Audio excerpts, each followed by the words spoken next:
aquilo que a tua palavra quer dizer. E em cada um de nós que ela possa falar, de facto, aos nossos corações. Age no nosso meio. Essa é a minha oração, no nome do Senhor Jesus. Irmãos, antes de ir de férias, naquela conferência que o pastor Samuel participou lá em Moçambique, em Nampula, as pregações eram de manhã e eu tive a oportunidade de acompanhar a maior parte das pregações de um pregador famoso, não é o pastor Samuel, também é famoso, mas não é. Foi o pastor Paulo Rocha, que sinceramente era um pastor que eu conheço já há muito tempo, mas que não dizia sempre que não fazia bem o meu estilo, independentemente do que quer dizer isso, se calhar é uma frase muito infeliz. Mas a verdade é que eu, nessa conferência, pude acompanhar as suas pregações e fiquei de facto impactado com a pregação de Paulo Rocha, pregação bíblica e a forma como ele as expõe. E numa dessas pregações ouvi uma ilustração que nunca tinha ouvido. Na verdade não era uma ilustração, era um exemplo bíblico aplicado a algo que o pastor Paulo Rocha queria explicar. E fiquei tão, como é que eu ia dizer, tão surpreendido por algo tão simples, fazer tanto sentido para mim.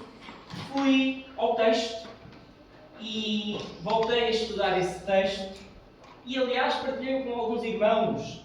Partilhei com o Gustavo, Judeu, partilhei com o Miguel, no acampamento, e sei, e ontem até fui surpreendido à noite, quando percorri as redes sociais e vi uma publicação da Igreja de Pai Pires dizendo que no último domingo o Cristiano Miguel tinha pregado exatamente no texto que eu vou pregar. Não sei se tive alguma influência nisso, mas de facto partilhámos algumas coisas sobre essa ilustração bíblica. E então, fruto desse estudo, hoje pretendo que meditemos no texto bíblico que recorda o episódio da ressurreição de Lázaro. E isso está em João 11, que os irmãos podem ir para o Evangelho de João, capítulo 11. E a partir deste texto, vamos ler dos versículos 1 a 45. Queria retirar pelo menos 5 ensinos para a nossa vida cristã e também partilhar com os irmãos a tal ilustração, que não são esses 5 pontos, mas a tal ilustração que eu ouvi de Paulo Rocha e que fez muito sentido para mim. Então vamos para o Evangelho de João. João é o único dos evangelistas que relata este episódio da ressurreição de Lázaro. É o último dos 7 milagres de Jesus que João apresenta no seu Evangelho. João gosta muito do número 7, já vamos ver isso mais à frente. E ele tem um objetivo, ao apresentar 7 sinais do Senhor Jesus, ou 7 milagres que Jesus fez, só esses 7. Ele tem um objetivo lá no capítulo 20 de João. Ele diz, o objetivo é levar-nos a crer que Jesus é o Cristo, o Filho de Deus, para que, crendo, tenhamos vida em seu nome. Esse também é o meu objetivo esta manhã. Levar-nos a crer que Jesus é o Cristo, o Filho de Deus, e que, crendo, tenhamos vida em seu nome. Então, João, capítulo 11, o texto é grande, 1 a 45, então eu decidi dividi-lo em 5 partes e vamos lendo-as ao longo da exposição bíblica. Então a primeira parte dessas 5 é do versículo 1 ao 4. E pretendo retirar o primeiro ensino de algo que vai ficar evidente nestes primeiros 4 versículos. Deus mostrou a sua glória ao permitir a doença de Lázaro. Vamos ler. Versículos 1 a 4, João, capítulo 11. E diz assim: Estava enfermo Lázaro, de Betânia, da aldeia de Maria e de sua irmã Marta.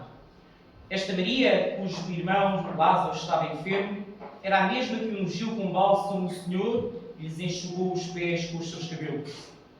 Mandaram, pois, os irmãos de Lázaro dizer a Jesus: Senhor, está enfermo aquele a quem amas.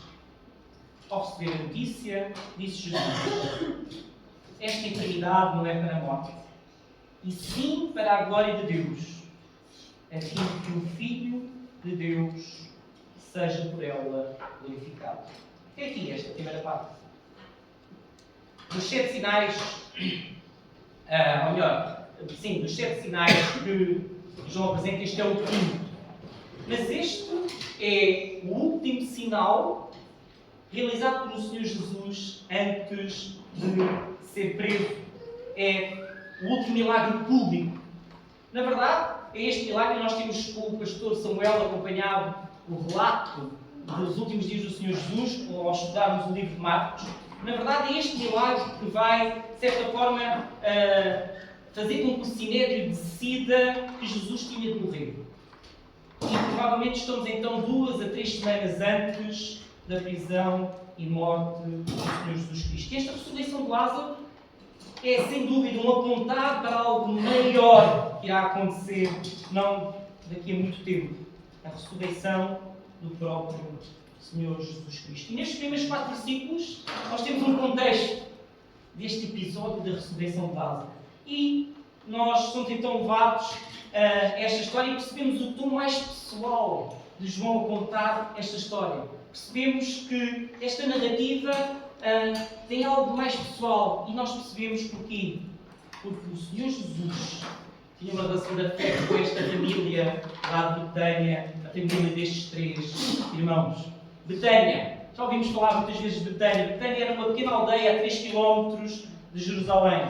E esta família vivia ali, então, em Betânia, provavelmente uma família de boa condição financeira. E nós sabemos isso porque tinha uma casa, serviu várias vezes para receber o Senhor Jesus, para receber os discípulos. E todos certamente se lembram desta casa em pelo menos 2 episódios, um até referido nestes primeiros 4 versículos. Lembram-se quando o Senhor Jesus visitou a casa onde estava Marta e Maria? E Marta andava atarefada com as coisas da casa e Maria ouvia o Senhor Jesus? Estamos a falar desta casa. Marta e Maria eram as irmãs de Lázaro. No versículo 2, se notarem, referem a outro acontecimento que também conhecemos bem, que ouvimos já aqui num dos domingos, quando Maria unge o Senhor Jesus com aquele perfume caríssimo de nardo. Na verdade, este acontecimento de Maria enxugar os pés de Jesus ainda não tinha acontecido quando se dá a ressurreição de Lázaro. Se os irmãos tomarem nota, no capítulo 12 de João é relatado esse episódio. Mas João está a escrever posteriormente a estes acontecimentos. E ele está a dizer, olha, este Lázaro é daquela Maria, que lá o texto diz que vai ficar para sempre conhecida, é daquela Maria que usou aquele perfume caríssimo para ungir o Senhor Jesus. Então, estas irmãs, Maria e Marta têm um irmão que é Lázaro.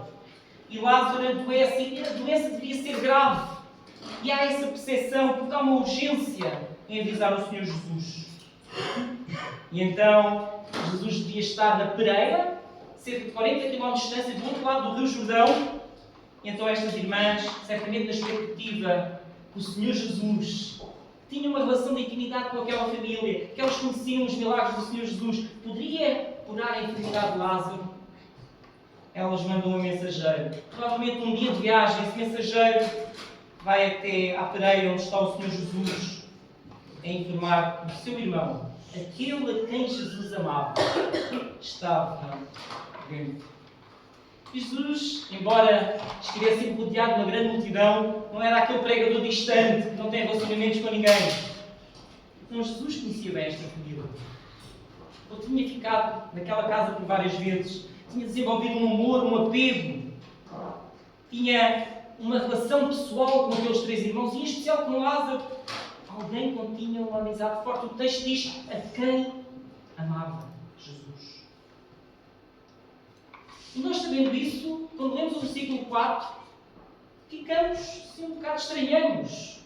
Porque o Senhor Jesus, ao receber a notícia que aquele amigo íntimo que Jesus amava, ele está doente, e parece que o Senhor Jesus fica impávido. Olhem o que é que diz lá o versículo 4.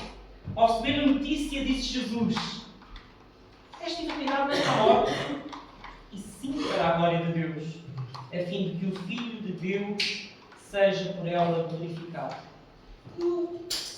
Talvez o leitor estranhe, mas como assim?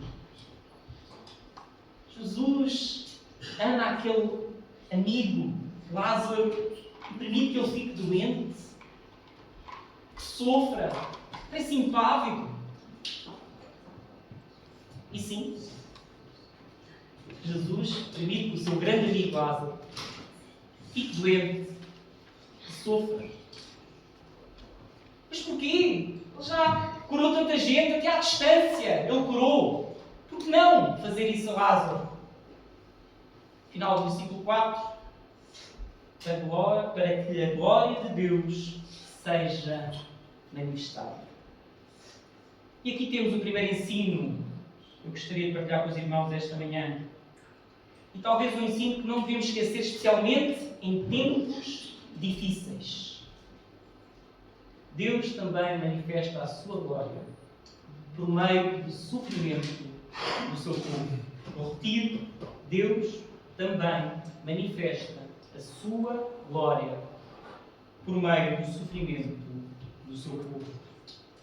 Ao contrário de determinadas teologias, determinadas igrejas dizem, aquele a quem Jesus ama também pode ficar doente, também pode sofrer e sofrer bastante.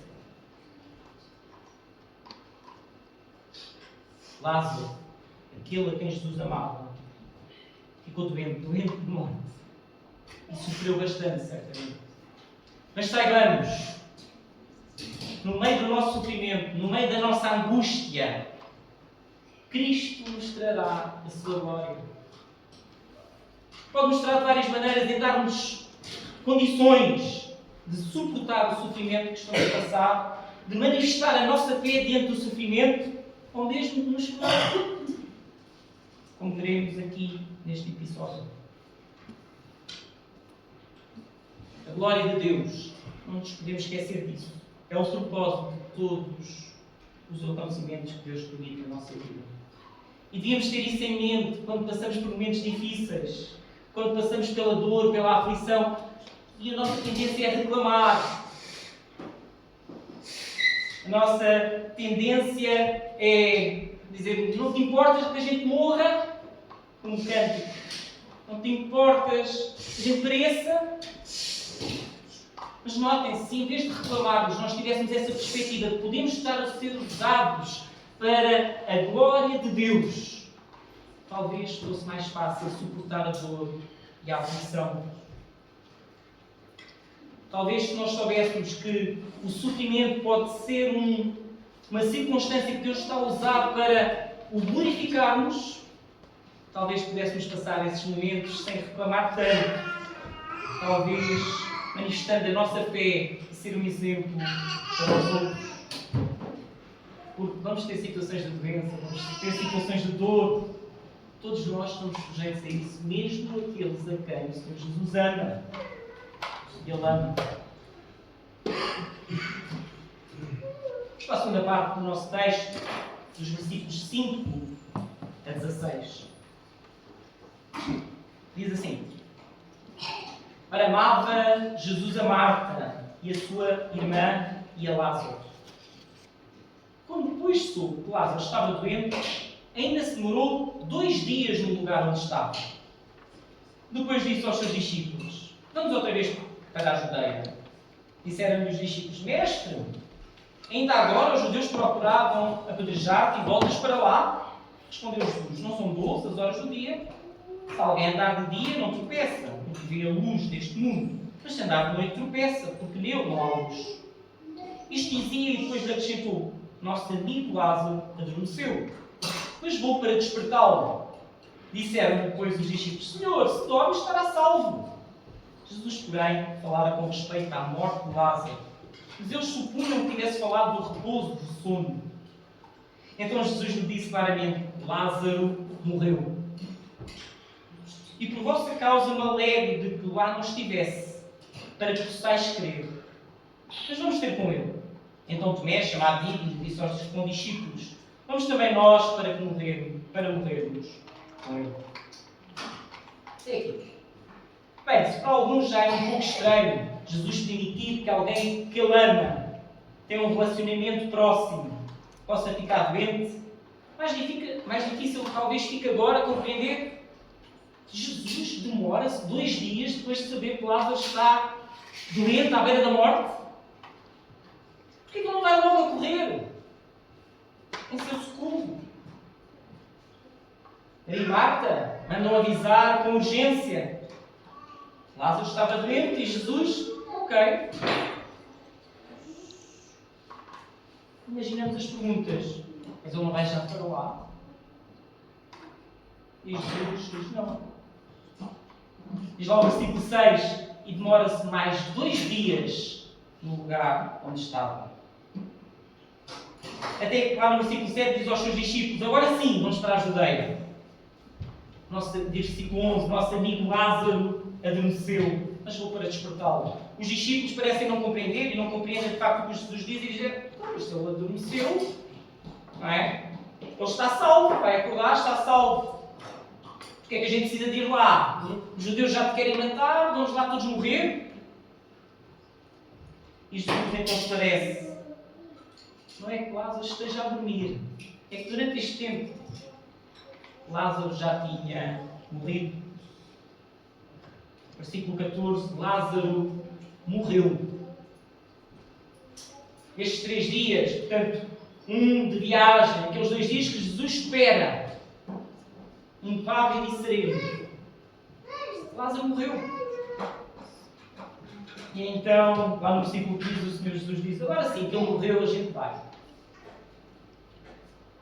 Um pouco antes, no versículo 14, o Senhor Jesus diz, alegro-me, reparem, alegro-me, por não ter estado lá antes de eu morrer, para que agora possais crer. Ou seja, o que o Senhor Jesus está a dizer é, se eu estivesse lá, talvez o durasse. Mas ainda bem que não estou lá, para o vosso bem, ainda bem que eu não estou lá. Vocês vão ver uma coisa maior, mas para o vosso bem. Irmãos, por estranho que pareça, o que Jesus está aqui a dizer é que, ao mostrar, é que Cristo pode ser glorificado mesmo demorando-se. Mesmo esperando que a situação fique ainda pior. Porque quanto mais difícil a situação, maior será a sua glória. Melhor o seu poder ficará evidente, ou mais o seu poder ficará evidente. E aqui temos um segundo ensino que gostaria de destacar. Nós sabemos isto. Jesus não responde sempre nos tempos que nós queremos. Por vezes parece demorar. Nós estamos em sofrimento, angustiados, nós oramos, dizemos, Jesus, a quem tu amas, a situação está a ficar difícil. E do outro lado, silêncio. Isso custa-me a compreender. Eu pedi este hino porque ele tem lá uma frase, não te importa que soframos? E a gente diz tantas vezes, não te importas que soframos? E a resposta parece demorar. E a situação vai ficando pior. Mas como vemos aqui, e o apóstolo Paulo também nos recorda, Deus tem um propósito em todas as coisas. Nós queremos que Ele tire o espinho da carne, quanto mais rápido melhor. Mas Ele às vezes responde, não vou tirar. A minha graça te basta para aguentares o que estás a passar. E a lição é, Deus também é glorificado quando parece demorar. Quando parece demorar em atender aos nossos pedidos, Ele também é glorificado. Ouço muitas vezes irmãos a dizerem que Deus é bom, especialmente quando resolve uma situação difícil. E amém, é verdade, Deus é bom. Mas a verdade é que Deus não é só bom quando resolve as situações que nós queremos. Deus é bom sempre. E às vezes custa-me que a gente só diga que Deus é bom quando Deus responde àquilo que nós queremos, da forma que nós queremos. Mas Deus pode ser glorificado, mesmo demorando em responder. Se nós tivermos maturidade, se nós tivermos fé, se continuarmos a confiar nele, e ainda assim, mesmo que a situação não esteja resolvida, dizermos, Deus é bom. é mais difícil. Mas Deus é bom sempre. Para a terceira parte do nosso texto, dos versículos 17 a 27. Portanto, o Senhor Jesus chega a Betânia e Marta vai ter, como vamos ver, com Jesus e tem ali uma conversa profundamente teológica. Então, desta vez vamos fazer verso a verso. Versículo 17. Chegando Jesus, encontrou Lázaro já sepultado havia 4 dias. Então, entre estas viagens, estas demoras propositadas, Jesus chega a Betânia 4 dias depois de Lázaro já estar ou ter sido sepultado. Ora, versículo 18, ora, Betânia estava a cerca de 15 estádios perto de Jerusalém, cerca de 3,5 km. 19. Muitos dentre os judeus tinham vindo ter com Marta e Maria para os consolar a respeito do seu irmão. O que mostra que era uma família conhecida, de boa condição económica. Todos vieram, ou muitos vieram. Todo o lugar estava cheio de gente. Também estava próximo à Páscoa, cheio de gente.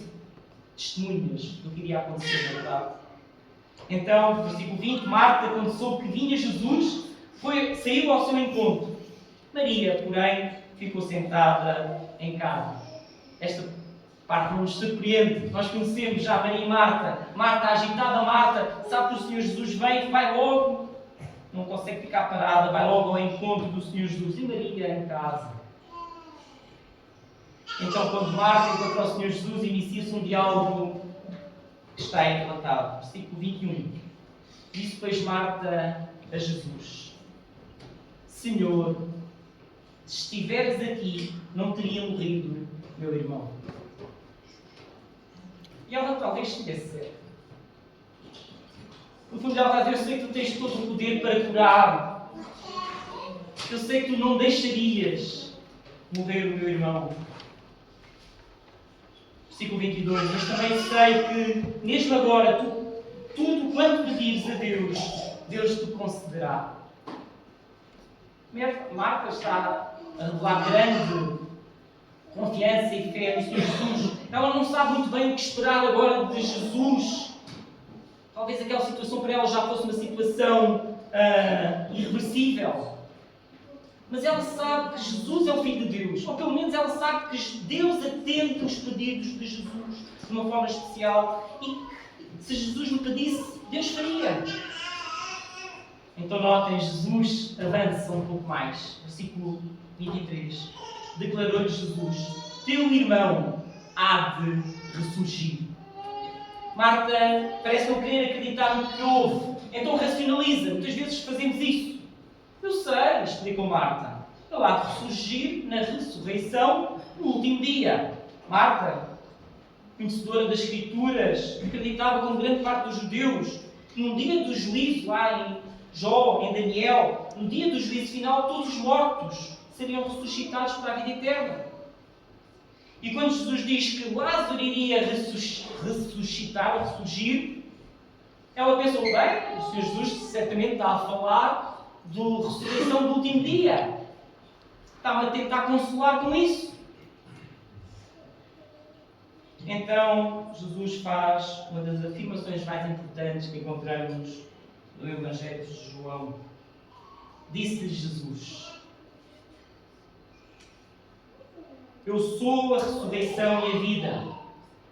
Quem crê em mim, ainda que morra, viverá. E todo aquele que vive e crê em mim não morrerá eternamente. Crês isto? Temos aqui. Este eu sou é um dos 7. João gosta do número 7. Que Jesus prefere então, ou que João nos apresenta como Jesus dizendo: 7. Eu sou o pão da vida, eu sou a luz do mundo, eu sou a porta, eu sou o bom pastor, eu sou o caminho, a verdade e a vida, eu sou a videira verdadeira, eu sou a ressurreição e a vida. Este é o quinto, não coloquei por ordem. E porquê que este eu sou é importante e nós já sabemos isso? Porque é uma ligação direta com o nome de Deus. Revelado lá em Êxodo, no capítulo 3, versículo 14, quando Deus diz: eu sou o que sou. Então o que Jesus está aqui a fazer é uma identificação com Deus. Ele, ao dizer eu sou, está a dizer que eu sou filho de Deus, eu sou divino. E aqui temos o terceiro ensino. Para nós talvez seja já algo que faz parte das nossas certezas. E Deus quer assim. Jesus é Deus. Não temos dúvidas sobre isso. João tem esse propósito no seu Evangelho. Mostrar aos seus leitores que Jesus é Deus. Segunda pessoa da Trindade. Mas este eu sou afirma que é a ressurreição e a vida. O que é que isto quer dizer? Quer dizer que nele há vida. Mas o que é que isso quer dizer? Quer dizer que nele a morte é vencida. E olha o que diz o versículo 25. Quem crê nele, ainda que morra aqui neste mundo, viverá. Ou seja, se eu e tu cremos nele, como sendo o Filho de Deus, o Salvador do mundo, aquele que morreu pelos nossos pecados, ainda que a gente morra, e provavelmente um dia iremos morrer, diz o Senhor Jesus, um dia nós vamos viver, um dia o Senhor nos ressuscitará, porque Ele é a ressurreição e a vida. Porque a morte não é o final do verdadeiro cristão. Cristo nisto. Isto é o Evangelho. O cristianismo não é uma ideologia para nós vivermos nesta vida, é uma certeza que a morte não é o final para o verdadeiro cristão. Cristo nisto.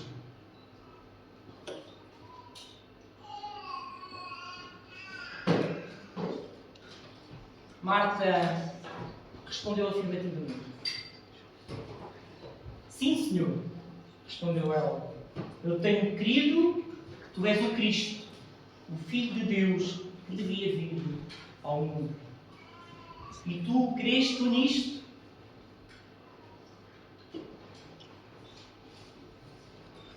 Para a quarta parte do nosso texto, versículos 28 a 37.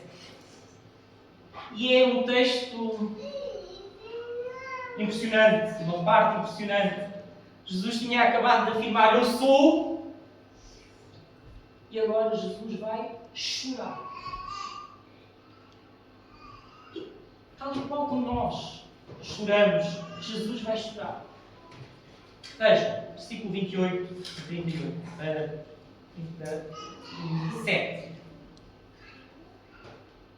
Tendo dito isto, retirou-se e chamou Maria, sua irmã, e lhe disse em particular, o mestre chegou e te chama. Ela, ouvindo isto, levantou-se e depressa foi ter com ele. Mas Jesus ainda não tinha entrado na aldeia, mas permanecia onde Marta se avistara com ele. Os judeus que estavam com Maria em casa e a consolava, vendo-a levantar-se depressa e sair, seguiram-na, supondo que ela ia ao túmulo para chorar. Quando Maria chegou ao lugar onde estava Jesus, ao vê-lo, lançou-se-lhe aos pés, dizendo, Senhor, se estiveres aqui, meu irmão não teria morrido. Jesus, vendo-a chorar, e bem assim os judeus que a acompanhavam, agitou-se no espírito e comoveu-se, e perguntou, onde o sepultaste? Eles responderam, Senhor, vem e vê. Versículo 35, Jesus chorou. Esperarem. Uma cena impressionante.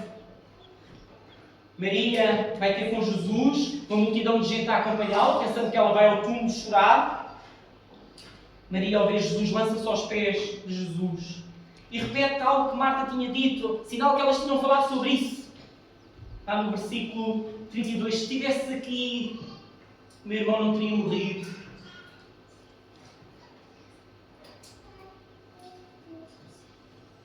E Jesus agita-se, comove-se, emociona-se. E quando Maria lhe mostra onde o tinham sepultado, Jesus chora, com lágrimas. Ele chora. Talvez tu perguntes, então, mas o eu sou chora? Como assim? Como é que ele chora? E esta foi uma das dúvidas que eu chora? Como é que chora? Como é que Jesus chora? Ele sabia que ia ressuscitar Lázaro, lá desde o início. Porquê é que chorou? Ele ia viver daqui a uns minutos.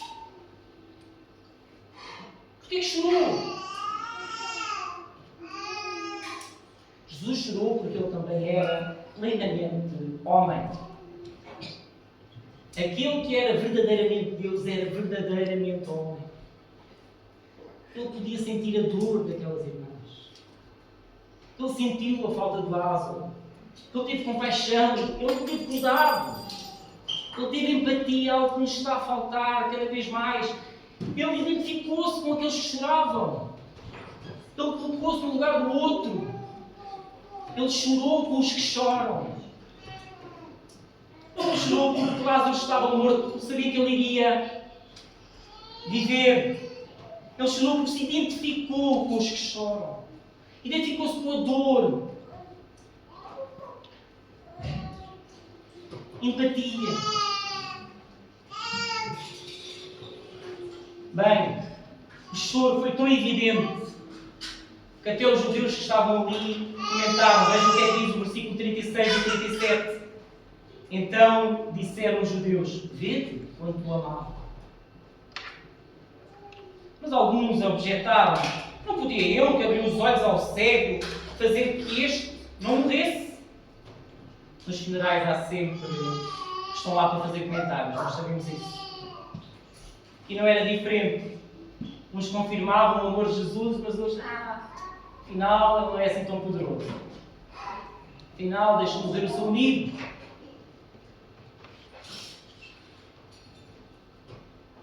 Deixem destacar o quarto ensino aqui nesta quarta parte.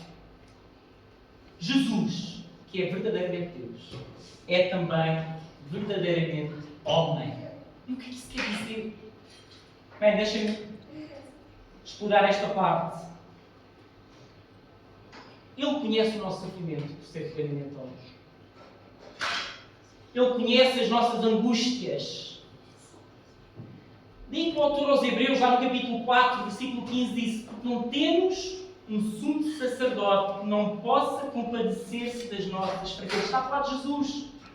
Porém, um que, como nós, em tudo foi tentado, mas sem pecado. Este é Jesus. Aquele que intercede por nós. E pode interceder por nós porque Ele conhece a nossa dor. Ele chorou. Ele sabe como é que é. Ele não é alheio. Ele não está distante. Ele está próximo. E por isso intercede por nós. Por isso Ele pode compadecer-se das nossas fraquezas.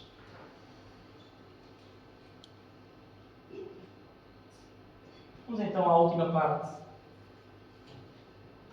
À quinta, onde a glória de Deus é manifestada neste milagre da ressurreição de Lázaro. Versículos 38 a 45. Jesus, agitando-se novamente em si mesmo, encaminhou-se para o túmulo. Era este uma gruta cuja entrada tinham posto uma pedra.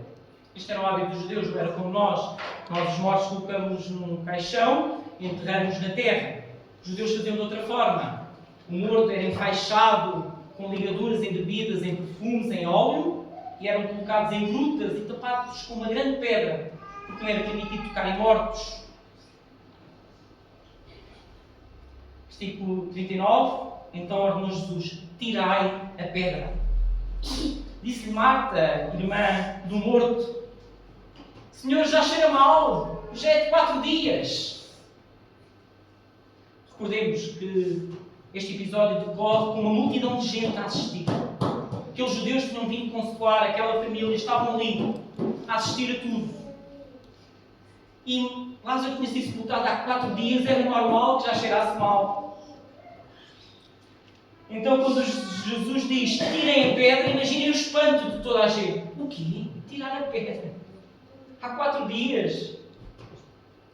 Marta, mais uma vez parece que tem chamar o Senhor Jesus à razão. Tirar a pedra, Jesus, já cheira mal. Já não há nada a fazer, já está ali há 4 dias, já está a apodrecer. Versículo 40, respondeu-lhe Jesus: não te disse eu que, se creres, verás a glória de Deus? Marta, naquela conversa, parecia ter compreendido tudo. Parecia estar cheia de fé. Mas agora, de repente, e ela é tão parecida connosco. Parece que já não tem assim tanta fé. Parece que já tem montes de dúvidas. Parece que a razão é que tem que prevalecer. Versículo 41. Tiraram então a pedra. E Jesus, levantando os olhos para o céu, disse: Pai, graças te dou porque me ouviste. Aliás, eu sabia que sempre me ouves.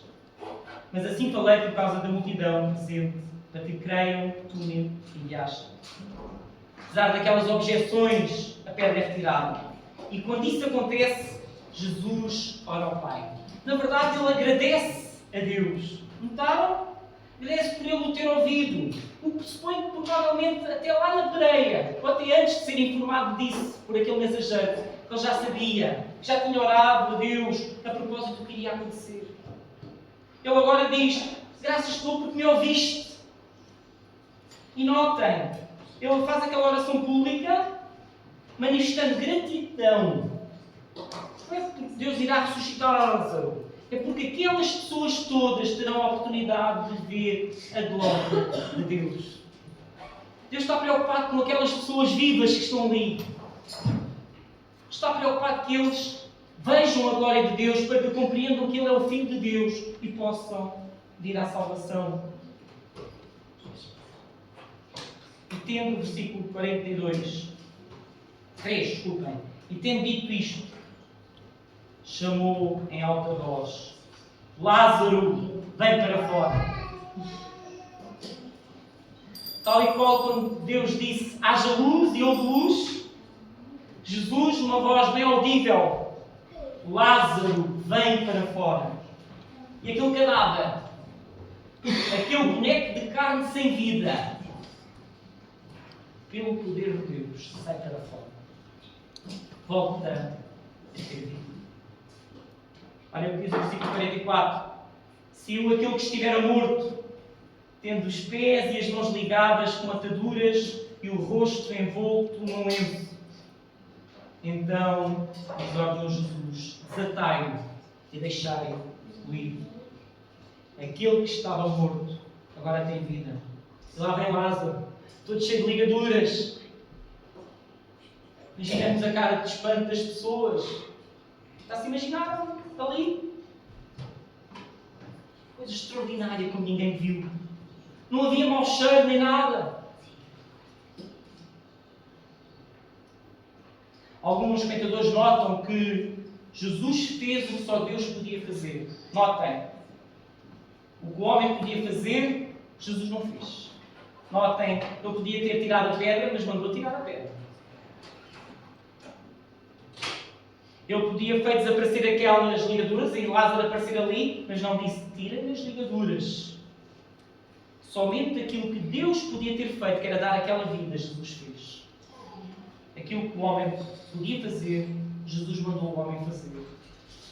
Para revelar com clareza a glória de Deus através dele. Aquele que estivera morto, agora tem vida. E o resultado está aí no versículo 45. Muitos, pois, dentre os judeus que tinham vindo visitar Maria, vendo o que fizera Jesus, creram nele. O que aconteceu? Eles tinham visto a glória de Deus. O Filho de Deus por ela glorificado. Era esse o objetivo do Senhor Jesus, ao permitir a doença de Lázaro, ao permitir demorar-se até que Lázaro morresse.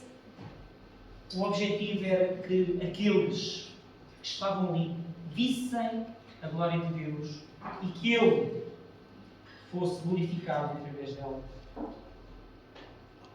Como disse, este é o último milagre público do Senhor Jesus. antes de ser preso, antes de ir à cruz. O tempo de Deus havia chegado. E este milagre da ressurreição de Lázaro aponta para algo ainda maior, que irá acontecer uns dias depois com o próprio Senhor Jesus Cristo. O quinto ensino que queria retirar deste texto é uma certeza. Jesus é o dador da vida. O facto de ele ter trazido à vida Lázaro é uma prova clara que ele é de facto Deus e que um dia Jesus vai dizer: mortos, em Apocalipse, levantem-se. E todos os mortos de todos os tempos vão levantar-se. Ele é a ressurreição e a vida. Ele é o vencedor sobre o pecado, sobre a morte, como vai ficar ainda provado de uma forma mais clara na sua própria ressurreição.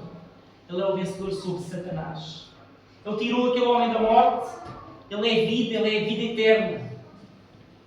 Um dia, ele ressuscitará todos aqueles que creem no seu nome para habitar em glória por toda a eternidade. Mais uma vez faço a pergunta que Jesus fez a Marta: crês tu nisto?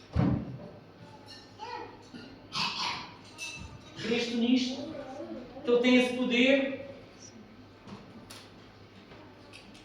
Diz lá o versículo 45, muitos do que ali estavam creram nele. Mas o texto é para hoje. Tu crês?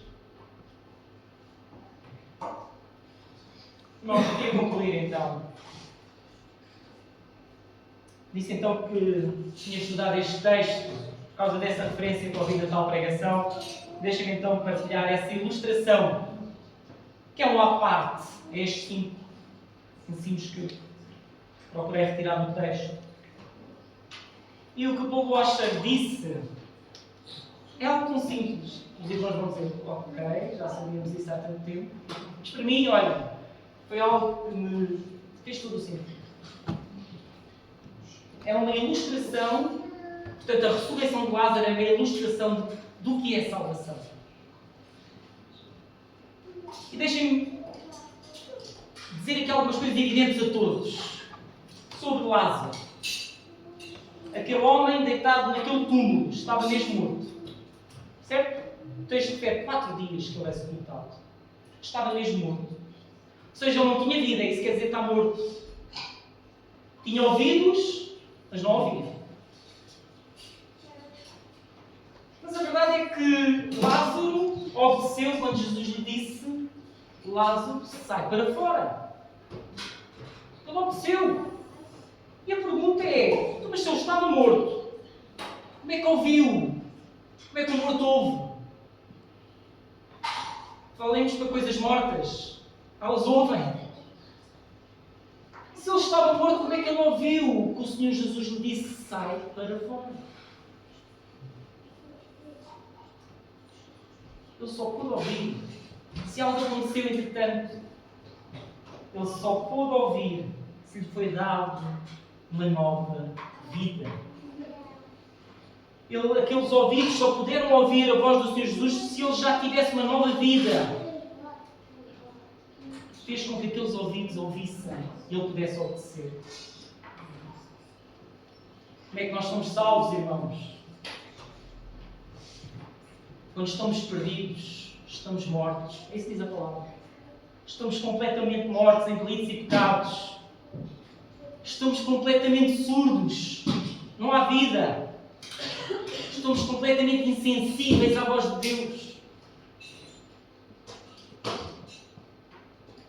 Mas quando Deus salva, Deus dá uma nova vida.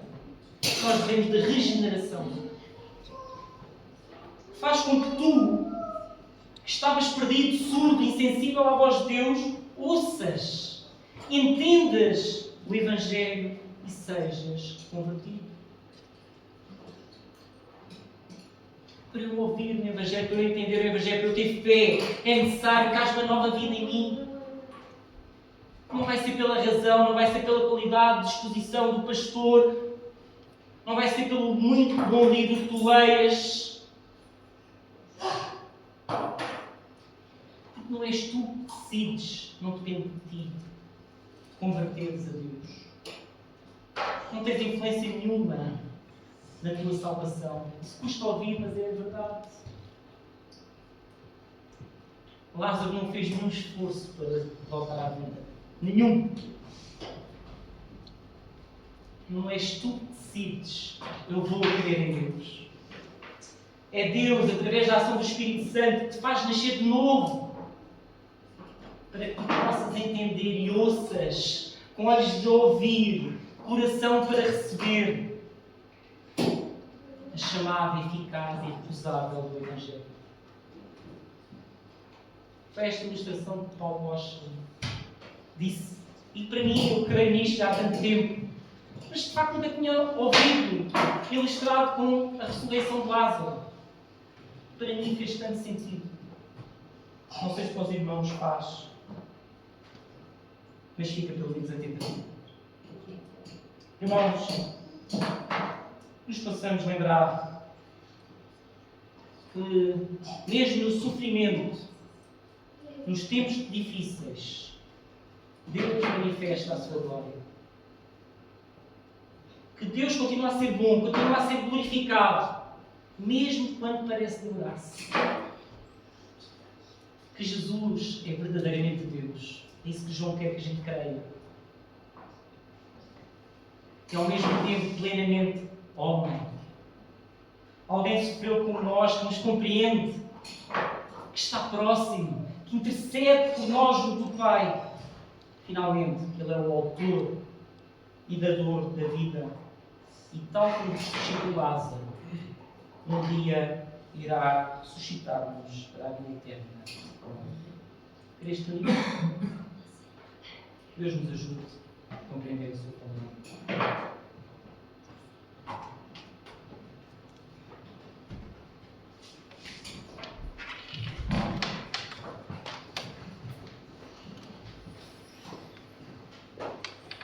Obrigado, João.